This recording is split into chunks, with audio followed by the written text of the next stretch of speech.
Well, it sounds a little like Goldilocks. We have bigger, we have faster, we have cheaper. What is the significance of this really? Because it doesn't sound like it's fundamentally different. You know, while consumers are looking at the phones that are going to get launched, what analysts and others are looking at is the pricing. If you look at last quarter, Apple's revenues from iPhones grew about 20%, but its shipments only about 1%. So what everyone's going to look at is what are the price levels, and there's a lot of speculation. Is the replacement for the iPhone 10 or the upgrade, is that going to be $100 less? Is the new phone, the larger version, going to be $100 more? Is it roughly $1,100, $1,095? And how much of that's going to be decided by Tim Cook as opposed to President Trump?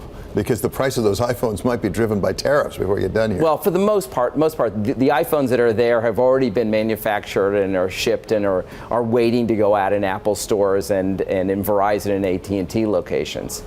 Do you feel that the new products that they were showing there, you know, the XS, etc., 10S, XS 10S, you know the drill. Are they going to be enough to materially drive accessories, materially drive services? Because that services is where they need to be in the next 10 years, right? Well, services is going to be a huge piece of their business going forward.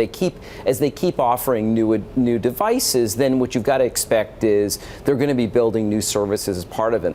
The real challenge is the refresh cycle, which is when people are changing out their phones. So right now, Huawei has overtaken Apple as the #2 cell phone provider in the world. But still, what Apple is doing is they want to get it so that when you refresh, you have your new phone, you can decide between a Samsung phone and an iPhone, and you'll go with an iPhone, as well as when you're trading out. And it's the ecosystem, it's the services, it's the Apple Music, it's the video. That is going to be what's going to keep you within that keep you with your iPhone, as well as huge driver of revenue. Exactly. At this point, most people have an iPhone or an alternative smartphone, right? The question is whether they switch or not.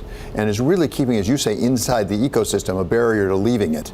Yeah, well, precisely. The idea is I've got all my music, I've got my video, I've got all of the different apps. Keeping within the ecosystem is important, and so there is some lock-in. If you're an Apple customer, you tend to stay an Apple customer.